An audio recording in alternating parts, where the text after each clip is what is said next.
Okay. My name is George Ponticus. I'm president of the Orthodox Christian Laity. We have an open forum at 1 o'clock in St. Augustine at the OCMC Center. And we are going to have the pleasure of a gathering in order to discuss what the Assembly of Bishops is doing. And to head that discussion, we have the pleasure of having Archbishop Nathaniel of the Romanian jurisdiction here to address us. Your Eminence. Thank you, Mr. President. Actually, I'm not of the Romanian jurisdiction, I'm of OCA jurisdiction. Oh, my apologies. Usually we make the consideration of the Romanian jurisdiction as part of the Patriarchate of Romania. Thank you for the introduction. I'm glad to be in St. Augustine, more glad than you think, especially with the weather as it is up north. Yes, better than Detroit, much better than Buffalo, and certainly even much better than Boston. And so in all these places, we have bishops. So bishops in Boston, bishops in Detroit, bishops in California, bishops around the whole U.S. So my comments can only be right now about the Assembly of Bishops in the United States. As some of you know, we started off as an Assembly of Orthodox Bishops for North America.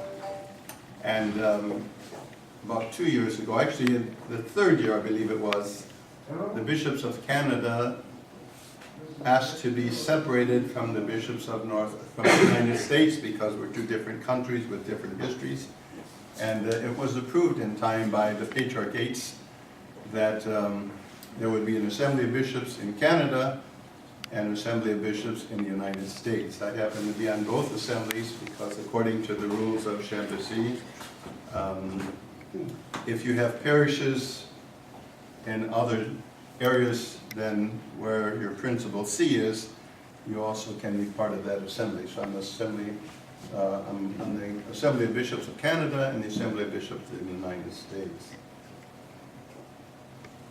The Assembly of Bishops in Canada will be meeting in March, and the Assembly of Bishops of the United States will be meeting in September again. There was a call by His Eminence Archbishop Dimitrios to have a meeting in March for the United States Assembly of Bishops to put together a reasonable presentation for the Patriarchates, which would be presented at the proposed council in 2016.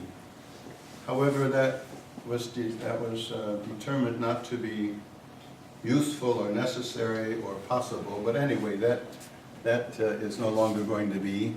But we will have the assembly meeting in its regular, this time regular sessions in September.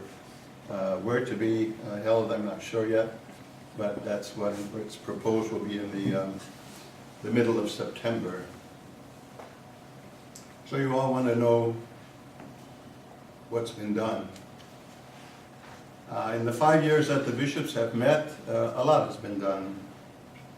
The fact that we meet together, the fact that it's understood that two different nations have their own histories of the church, their own needs, their own governments, that's a major step forward to say that we recognize that. And the localizing, which is already a great step forward, I believe. In continuation of the work of the Assembly of Bishops in the United States, under His Eminence Archbishop Dimitrios' guidance, we now have a member on the Secretariat who is new, and that's the representative of the Church of Russia, Bishop John, whose English is fluent, very fluent. He's a very capable young man, young bishop. And so now we have His Eminence Archbishop Dimitrios as the chair, His Eminence Metropolitan Joseph, newly enthroned for the Antiochian Archdiocese, His Grace Bishop John of the Russian Patriarchate. And those are the three, the major president and two vice presidents. Secretary is still His Grace Bishop Basil of Wichita, Antiochian Archdiocese. And the treasurer is still Metropolitan Anthony of the Ukrainian Church. So those officers have kind of remained as they have for the last 5 years. And then they're pretty deep. I was going to ask you all to raise your hand, but I won't ask you to raise your hand of how many of you have really opened up the website of the Assembly of Orthodox Bishops. And I want to ask you, oh, that's fine. If you want to raise your hand, that's great. Okay. Fine. Very pleasing, very pleasing. So much of what the bishops have done, or the reports on the committees, are already on site. And as we just discussed here, there's progress in the fact that the bishops are listed there, all the bishops, the priests, deacons, parishes, monastic communities, and institutions. So that's great progress to say we all agree somehow that there is this nebulous entity called the Assembly of Bishops of the United States of America. That's a great step forward in itself. It doesn't mean that it's a synod yet. It does mean, though, that we can talk to one another, we meet one another, we know one another, and we enjoy the fact that we're together. You can sit down if you want, you don't have to stand here. I mean, I feel like a guardian angel there. Maybe you want to sit down. I move around a lot, that's me, so I do that when I preach too. I guess I should stand still.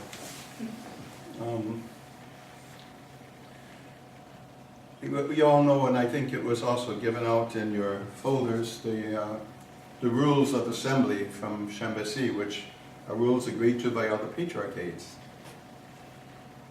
However, 2 years ago in our assembly, Bishop Nathaniel of the Bulgarian Church read a letter. It was a rather long letter in English, and he was reading page 3, I believe, when His Eminence Archbishop Dimitrios said, "Your Grace, what does the last paragraph have to say?" And so the last paragraph had to say was, it's our understanding, the Church of Bulgaria, that now in the United States there are 500,000 Bulgarian immigrants.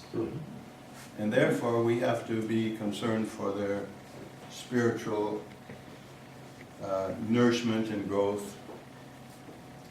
And the voice of the Bulgarian bishop was that we don't think time is ready for us to be incorporated into a administratively unified church in North America. And this was also then echoed or restated by the Patriarch of Russia, and the Patriarchate rather, and also the bishops of the ROKOR, Russian Orthodox Church outside Russia. They both said, we have new immigrations, we're concerned for the people, we speak their language, not just liturgical language, but we speak everyday language, and so they need to have this sense of the stability. Well, that was 2 years ago, and it was repeated at our last assembly in September of 2014. And most of us were taken aback because in addition to stating that there's this new immigration, that the churches, those churches in particular, feel that it's necessary for them to remain somehow aloof from the administratively unified church in North America, they also put forth an interpretation of Chambéry, which is a little bit different than others. And that difference was to say, by administrative unity, we understand that to mean liturgical unity in practices. We understand that to be a calendar issue, old calendar, new calendar. So we consider that before we can have any kind of a unity, we need to resolve or to come to a conclusion as to what these practices that will be or are in North America. So that kind of set many of us back. We thought we were on the road to some kind of a better understanding with those two different proposals. The first one to divide the United States into 9 archdiocesan areas. And the second non-official presentation, which was for the next 10 years we should work together on things like clergy health care, pensions, that kind of thing. And so there were those two. And then this is a third one that came in, which is a little bit different. So we speak also of a consensus, or that's how we're supposed to be working out the Assembly's direction by consensus, and we haven't come to a consensus as to what a consensus is. You know, I mean, we're not sure what is the consensus. We can all have a consensus that something is good, but then the implementation and other might be different, and it might be diversion, it might be administrative unity, and it might be, say, liturgical unity. So how do we come to this consensus? I don't know. But we're going forward. And inasmuch as the Great Council will be meeting, God willing, next year already, next year, 2016, and proposed that to be in Constantinople, Istanbul, at the Church of St. Irene, that the bishops will be meeting there. So we're continuing our work as an assembly with our committees, and was proposed in that each jurisdiction should write in to the Secretariat their vision of how the church should be in North America, and therefore we would come to a conclusion of all these jurisdictions would come to some kind of a conclusion, which was supposed to be proposed for the March Assembly, which didn't take place.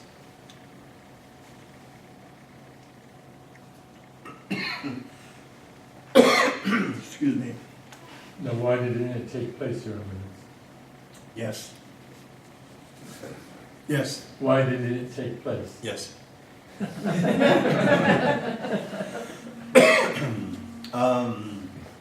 I believe it didn't take place because, and I'm saying this as an assumption, is because with that divergence of two different ways of viewing what our work is and our goal is, that to come together in March and not have any kind of pre-existing understanding of what we're going to do or consensus, why meet?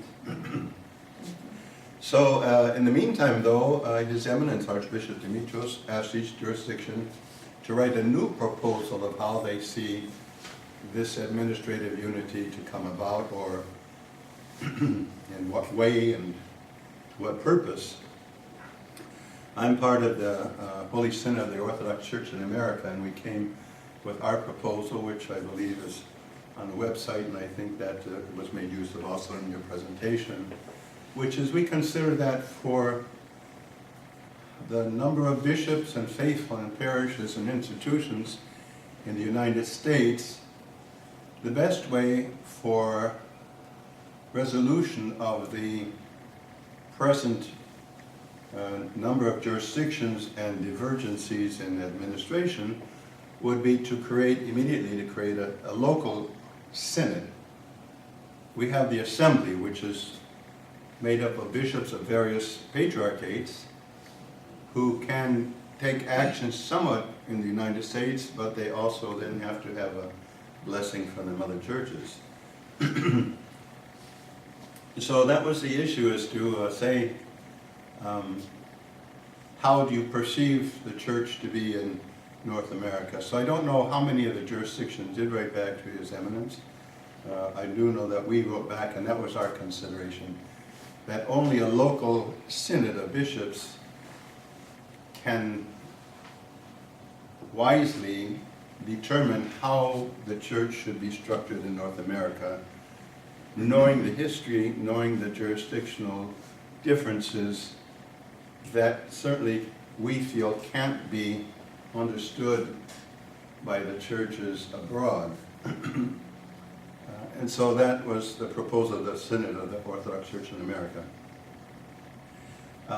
We were called again then to a meeting in September of this year, which is again before the 2016 council meeting, the Great Council. So if between now and then there are more options presented to us, or more information coming from abroad as to how that would be.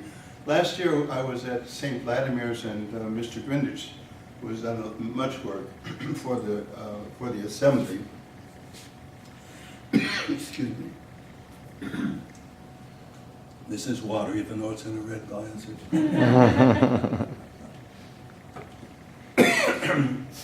He made a presentation, and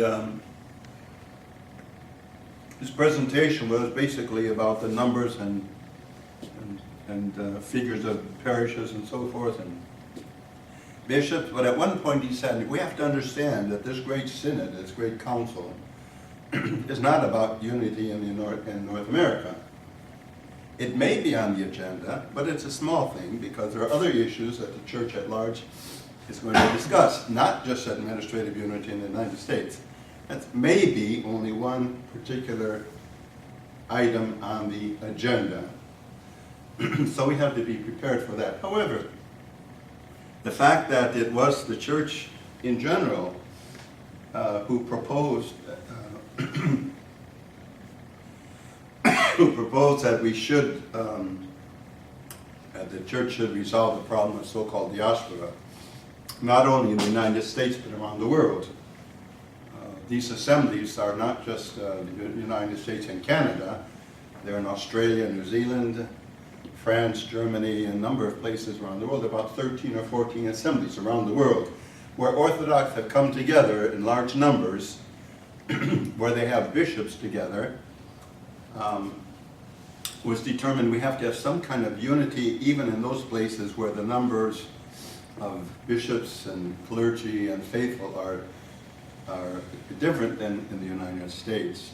So these assemblies are going around the world. So the fact that the council is being called, that we assume it will be held, that all this preparation has been done to review the problem of the diaspora, I think we have every right to consider that it will be on the agenda for the Great Council.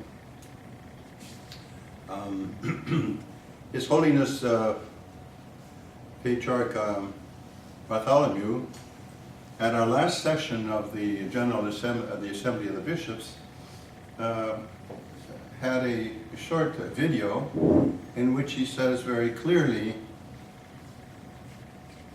the Church in the United States has a long history.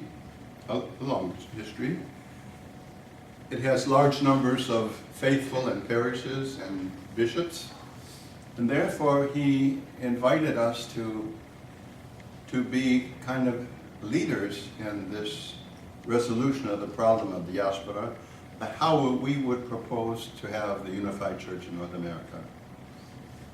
As you know, one of the committees, it's chaired by Archbishop Nicolae of the Romanian Patriarchate, in which the bishops of various jurisdictions came together and discussed, and their proposal was presented. But it seems that that was the one where it was 9 archdioceses, in which the numbers of faithful would be the same almost in every of these 9 dioceses, but territorially would be different. So you have a diocese of Washington State and Oregon and all the way over to I'm not sure where. Large territories, the number of faithful would be the same as a small diocese, archdiocese, on the East Coast, which had more people concentrated in one area. So that was what was proposed, and that was when we had the revisioning of what the assembly ought to be doing for the diaspora. I was glad to hear the presentation this morning. I don't see him here now, but Alex. But when he made that wonderful presentation, you know, he's in a village and everybody's there and they become Orthodox and everybody receives it. So that's great. But it's not us. That's an ethnic church. All the same people, all living together, the same village, they know one another, they raise their cows together, they raise their grain together. That's a living body. In the United States, we're not ethnic. We might be American ethnic, but we're not to the point where everybody goes to the same parish, or that all of our neighbors are the same as we are. In other words, we have friends who are this belief and that belief and the other, all living in the same neighborhood. So to be an Orthodox Christian in North America is not as it is in those countries that are receiving Christ and becoming as it is a whole. To be received in those countries is to be received as a part of community. In North America, our experience, I believe, is individuals. We're so individualistic, so that's how we're brought up from childhood. You have your own car before you know it, and that's it. So we're taught to be individuals, and it's kind of hard to herd us together and say this is a community. It's called church, parish, and so forth. So for some people, maybe it's not the same intensity of life as can be in a village where our folks came from, where they're all Orthodox and they all had the same feast days and went out and blessed the fields and went out and blessed the cows and whatever else they did, which was important for their way of life. Here, the individual is the one who has to be convinced of orthodoxy. So we're saying that the church needs to reach out to all her people. In Ligonier, a number of years ago now, and it's on our website, the OCL website, we have that presentation. There are two documents. One was on the nature of the church, and the other document was on the mission of the church. And in that one, the second one, was very clear that the bishops at that time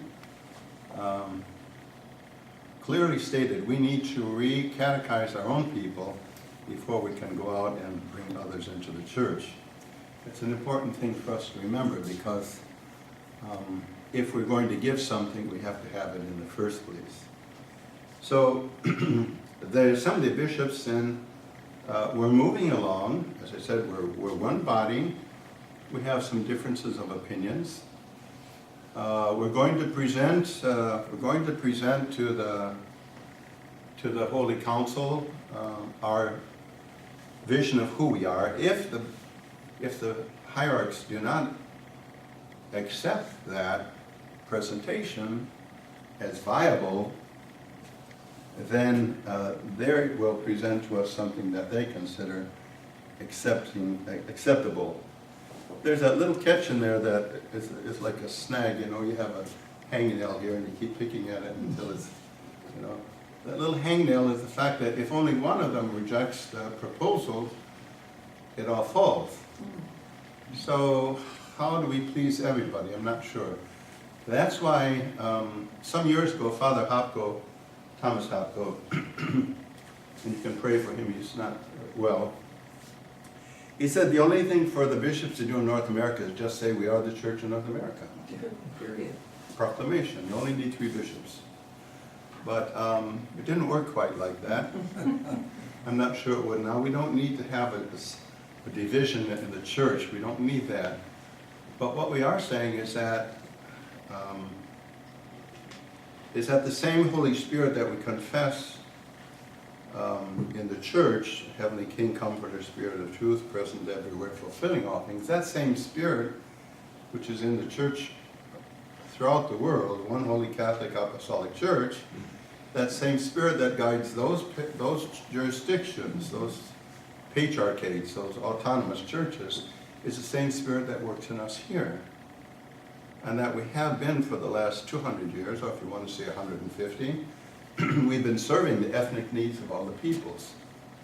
We've just talked about how to reach out to the grassroots, as we say, how to reach out to the people.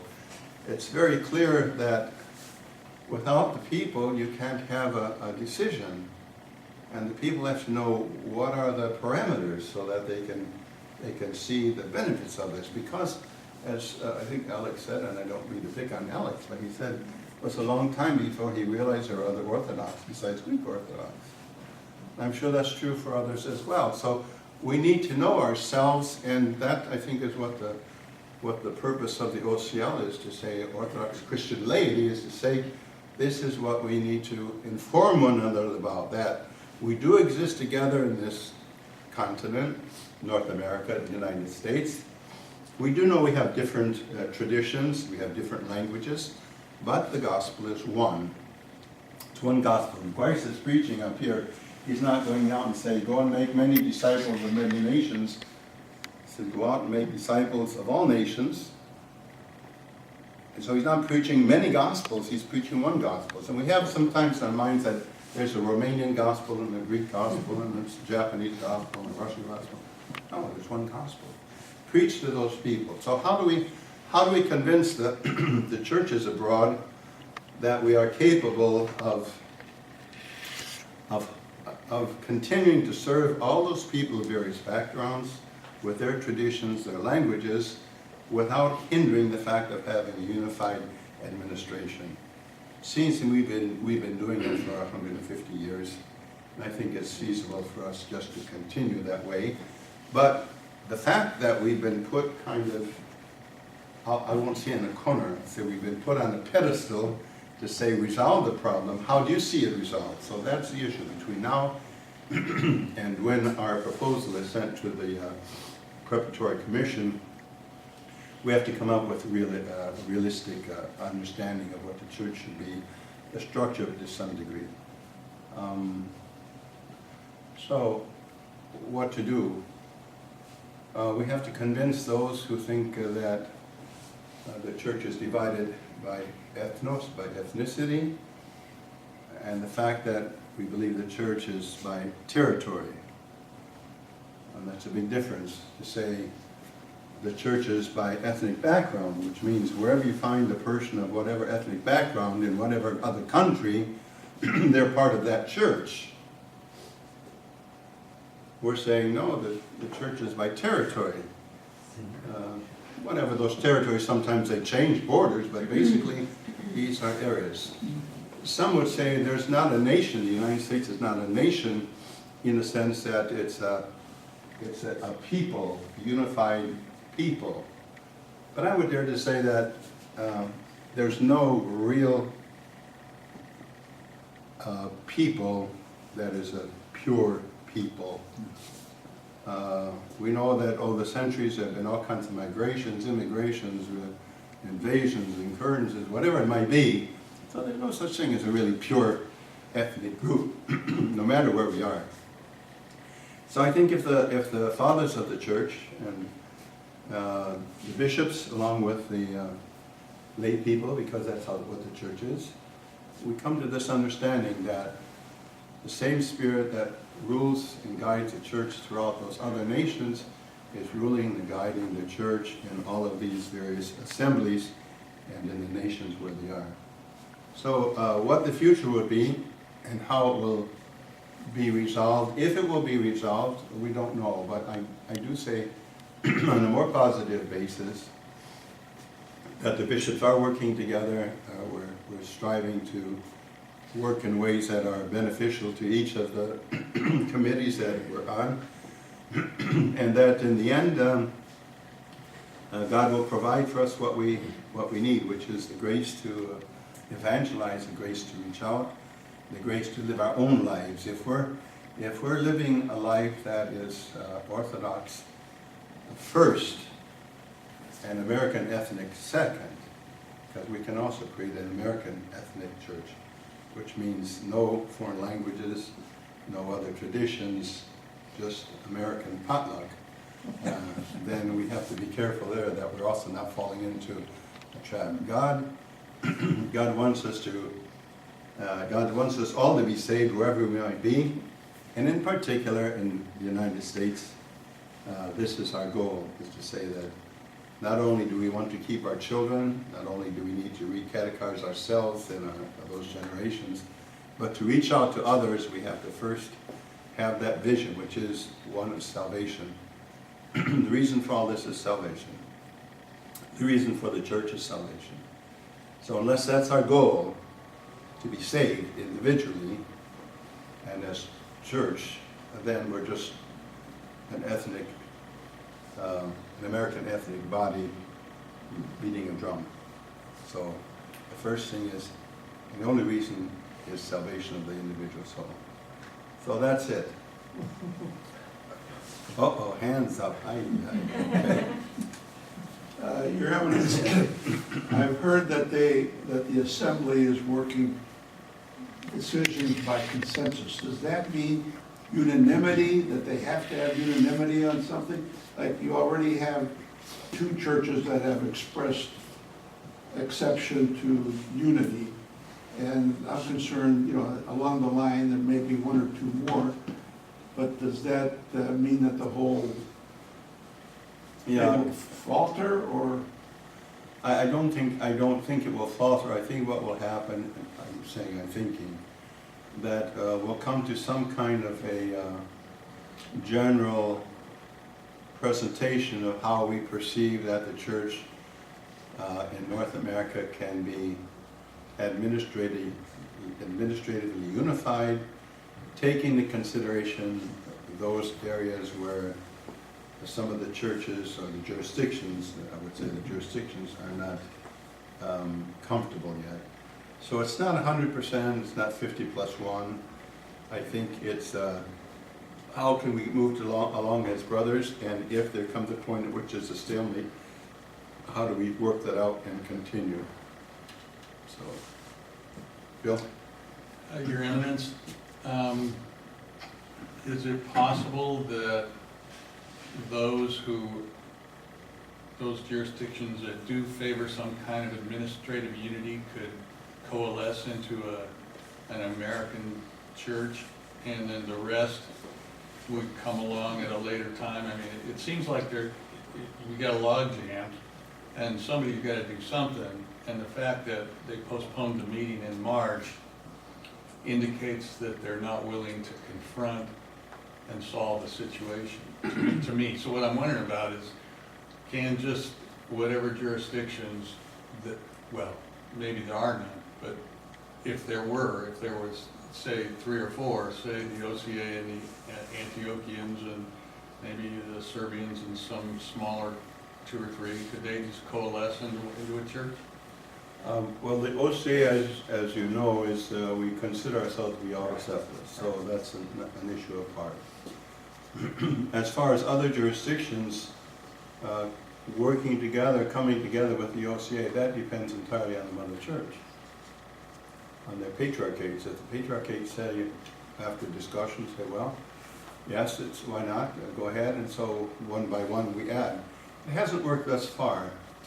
1970, when the OCA received its Tomos of recognition, I think I'll clarify that my interpretation of the document of autocephaly means that the Russian church did not grant autocephaly to the Russian metropolia.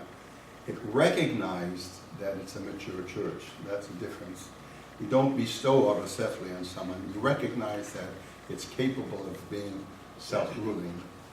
And so I believe that's what happened in 1970. The Russian church said, well, you have seminaries, you have monasteries, you have parishes, you have the synod of bishops. You are able to take care of yourself. That's autocephalous.